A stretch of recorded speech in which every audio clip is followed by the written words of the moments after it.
රුසියාවට ඇවිල්ලා කොච්චර සල්ලි හම්බ කරන්න පුළුවන්ද? සෙටල් වෙන්න කොච්චර කාලයක් යනවද? පාස්පෝර්ට් එක ගත්තොත් මොකද වෙන්නේ? පාස්පෝර්ට් එක ගන්නෙ කොහොමද? ඔය වගේ ගොඩක් ප්‍රශ්න අහලා තිනවා. ඒවට මම උත්තරයක් අරන් ආවා ඉතාම කෙටියෙන් ඔයාලට හිතන්නත් එක්ක.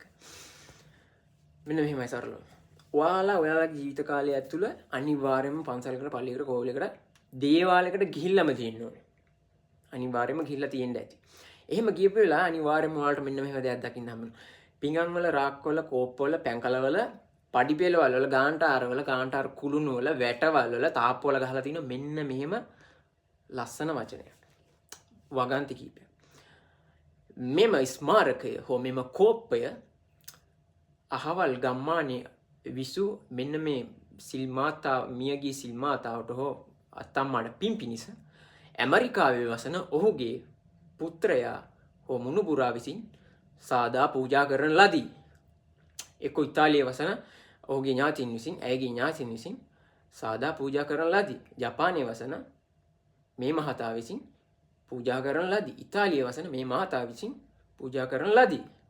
ඔයාලා ජීවිතේ කවදා හරි දැකලා තියෙනවද? රුසියාවේ වසන මේ මහතා විසින් ව්‍යාපාරික මේ මහතා විසින් පූජා කරන ලදී කියලා. හොඳට මතක් කරලා බලන්න. තප්පර දෙකක් දෙන්න. මතකුනේ නේද? මං කියන්නේ රුසියාවේ එහෙම දේවල් කරන්න බෑ කියලා. සාපේක්ෂව ප්‍රතිශතය ඉතාම අඩුයි. නැතුව නෙවෙයි ඉන්නවා ගොඩක් කාලෙක ඉඳන් ජීවත් වෙච්ච සෝවියට් දේශය ඉගෙන ගත්ත මහතුරු බිස්නස් කරන, එතකොට ව්‍යාපාර කරන ඒ ප්‍රතිශතය ඉතාම අඩුයි. එතකොට සමහර වල් තියෙනවා ගොඩ යන්න පුළුවන්ද කියලා ජොබ් එකක් කළා. මං කාටවත් කිසිම දෙයක් කියන්නෙත් නැහැ, කාටවත් බලපෑම් කරන්නෙත් නැහැ, මට වැඩකුත් නැහැ. මට කියන්න තියෙන්නේ මෙච්චර.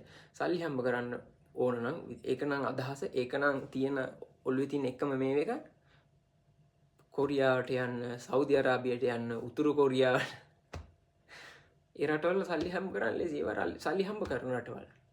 සමහරව හිතන් ඉන්න රුසියාවට එන්න ලේසි. ආවෙන් පස්සේ හිතන දේවල් නෙමෙයි. ඒක බොහොම අමාරු වැඩක්.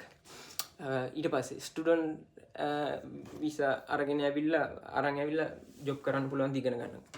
ඒක ඊටත් වැඩි කරන්න අමාරු වැඩක්. මම දවසක් ඒ දවස්වල හැමෝම දන්නා මම ශිෂ්‍යත්වයක් අරගෙන ආවේ. මම කුප්පිලා පාඩම් කළා. හයි ක්ලාස් ඩිග්‍රියක් අරගෙන නේදිනවා. මම එක දවසක් ගියා ආයතනයකට, යාළගෙන් රාජ්‍ය ආයතනයක්. යාළගෙන් එහෙම මට රුසියාවට යන්න ඕනේ. ගෙවන ගමන් ඉගෙන ගන්න හරි කියලා. මං හිතුවා පාරේ චිත්‍ර ඇඳලා හරි කොහොම හරි සල්ලි හම්බ කරන්නම් කිව්වා. එදා යාළුවා කිව්වා බෑ. ඒක කරන්න බෑ. sorry we can't. මං හිතුවා යකෝ මුන්ගේ ලොකුකම, මුන්ගේ ඉරිසියා. පස්සේ කාලෙක රුසියාවට ආවම මට තේරුණා එයාලා කියපු දේ ඇත්ත. බොරු කියලා හිතෙනවා නම් ඔයාලා ඇවිල්ලා බලන්න. ඒක එහෙම තමයි. මට ගොඩක් ඉන්බොක්ස් ලියලා තියෙනවා මොකද කරන්නේ, මං නන්නත්තර වෙලා ඉන්නේ, කෝල් එකක් පුළුවන් නම් ගන්න කියලා. මං කොහොමද උදව් කරන්නේ?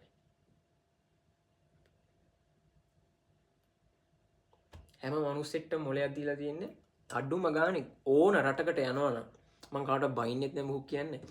අඩුම ගානේ ඕන රටකට, ඉතියෝපියාවට හරි යනවා නම් ඒ රටේ ඉන්න අදාළ රටේ මිනිසුන් අහන්න මෙහෙම ඔපචුනිටි තියෙනවද, කවුද වැඩ කරන්නේ, පඩි කීයක් හම්බ වෙනවද, මොන වගේ දේවල් තියෙන්නේ, අනතුරු මොනවද වෙන්නේ, ඊට පස්සේ ඇත්තටම පඩි හම්බුණාද, පඩි දෙන්නේ කාඩ් එකෙන්ද, අතටද කෑෂ්ද, ඒ හැමදේම බලන්න. මොකද යන්නේ ඔයාලගේ ලංකාවේ නෙවෙයි, ලංකාවේ ඉඳලා පුදුම ගේමක් දෙන්න ඕන ජීවත් වෙන්න.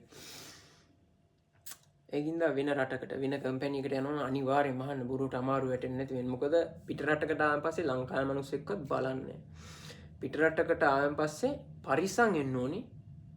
ගොඩක් අය මට කියලා තියෙනවා පරිස්සම් මෙයා මේ රටේ මිනිසුන්ගෙන් නෙමෙයි තමන්ගේ උන්ගෙන්. ඒක ඇත්ත කතාවක්.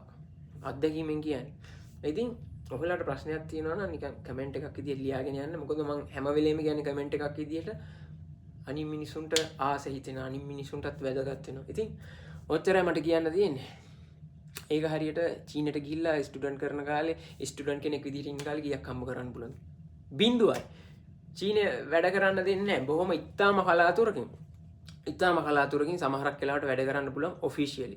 ඉතාම කලාතුරකින්. චීනේ ඉන්න අය දන්නවා. එහෙනම් ගිහිල්ලා එන්න. සුබ දවසක්. මොලේ පාවිච්චි කරන්න හැම වෙලාවෙම. අනිත් මිනිසුන්ටත් කියලා දෙන්න දන්න ඇති දේවල් තියෙනවා.